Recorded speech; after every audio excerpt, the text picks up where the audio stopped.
Welcome to Brand Lover, honest, real, and lively conversations for flourishing entrepreneurs and budding business owners on a mission to cultivate a heartfelt brand that connects with their purpose-driven mission. My hope is that you walk away feeling inspired and refreshed with a weekly takeaway in your back pocket that you can apply to your life or business.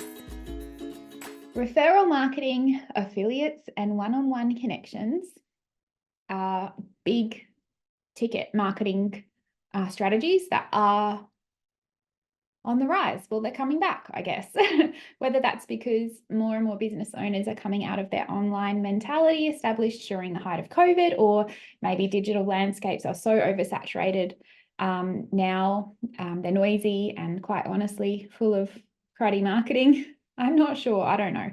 I think it's a mix of both, but this is the reality. True, authentic connection inevitably leads to trust. And the minute you gain the trust of a fellow human, particularly in regards to your expertise or your product offerings, they are much more likely to purchase from you. Networking is one of the most underrated ways to cultivate brand awareness from the ground up. Now, before you throw all your excuses at me, like the people at networking events are never the right fit for my services, or what if they're not my ideal clients? That's a waste of my time. Or quite possibly, networking is so scary, which, I don't disagree. But let me remind you of the theory of 7 degrees of separation. It's this idea that everyone in the world is connected to each other through a chain of acquaintances that is only 7 people long. So imagine you know someone who knows someone else, and so on, until eventually you're connected to literally anyone on the planet, only through 7 times. It's pretty crazy, actually. But this concept just shows how interconnected we all are, even though we often feel so isolated. And it's just, when you think of it like that, when you can think of connections linking us all together as an opportunity. So living in a small city like Adelaide certainly highlights this.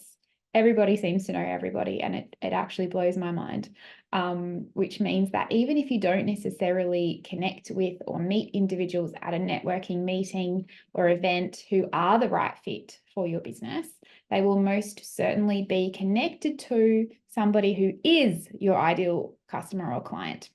And we all know how powerful a personal referral is. Word of mouth is always and forevermore will be the most powerful form of marketing. So lovely. If you have been avoiding networking for fear of spilling coffee on your blouse, tripping over your handbag, or stumbling over your words when it's your turn to deliver your elevator pitch, here are my tried and tested top tips to increase your confidence when strutting your stuff at the next event. Okay, so number 1 is quiet time. Allow yourself some quiet, reflective time before and after the event to decompress, process, and digest. If you're anything like me, although I love meeting other business women, as an introvert, I find conversations drain my energy.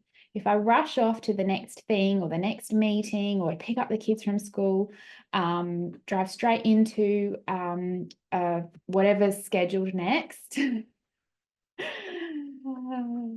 My dog just jumped up on my lap if you're watching on YouTube. That's weird. I'm a total zombie if I don't just allow myself some time and space. So just add some cushion space to your day. Number 2 is to connect with your host before the event so you don't feel awkward when you show up. Even if it's a quick email or a DM on Instagram, just say hi, let them know you're looking forward to coming. And that way, when you get there, they will know who you are. And with any luck, they will introduce you to the other participants or attendees, so you won't have to freak out about trying to instigate conversation yourself. Right, so number 3 is to get there early. And this might seem like a no-brainer, but there's nothing worse than feeling the pressure of rushing only to burst through the door a few minutes late and drawing the wrong kind of attention to yourself. Literally my worst nightmare. Okay, so number 4. Have a few questions up your sleeve that you can use to instigate conversation or keep it flowing if awkward silences aren't your thing. They're definitely not my thing. Asking questions keeps the focus on others to get them talking, so you don't feel like you have to fill the silence by sharing something about yourself. This also shows that you're genuinely interested in what they do and how they help people, and in turn will hopefully prompt them to ask the same questions about you. All right, number 5 is a little dorky. Rehearse in the mirror or with someone who can have a little chuckle with you when you feel like a Fruit Loop, maybe hubby or a friend who's not in business. Writing an elevator pitch down with words versus saying it out loud are two very different things. Even if you're a clever copywriter, sometimes the written word sounds strange when said out loud. So make sure your conversational elevator pitch is really clear. Name who you are, what your business name is, what you do, and who you do it for. And if the opportunity presents, where they can find out more about what you do.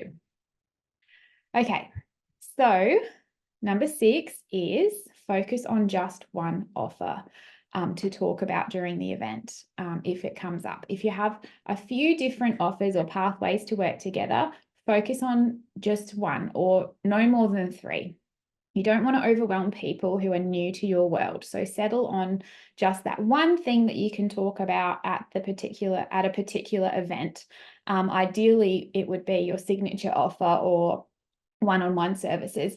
Nothing too cryptic. You don't want to list all of your freebies, your tiny offers, your membership, your course, your mini course and podcast, YouTube channel, etc. Maybe list just the broad items, unless of course they ask. Okay, number 7 seems obvious. Remember your business cards. Leaving a tangible trail is so overlooked in the digital age, and it's easy to stand out if you do have a beautifully designed and printed card. Please make sure your cards are so aesthetically pleasing that people will actually want to keep them. Cheap, glossy cards that are, made from a template on Vistaprint are just going to get thrown in the bin. It's a waste of money.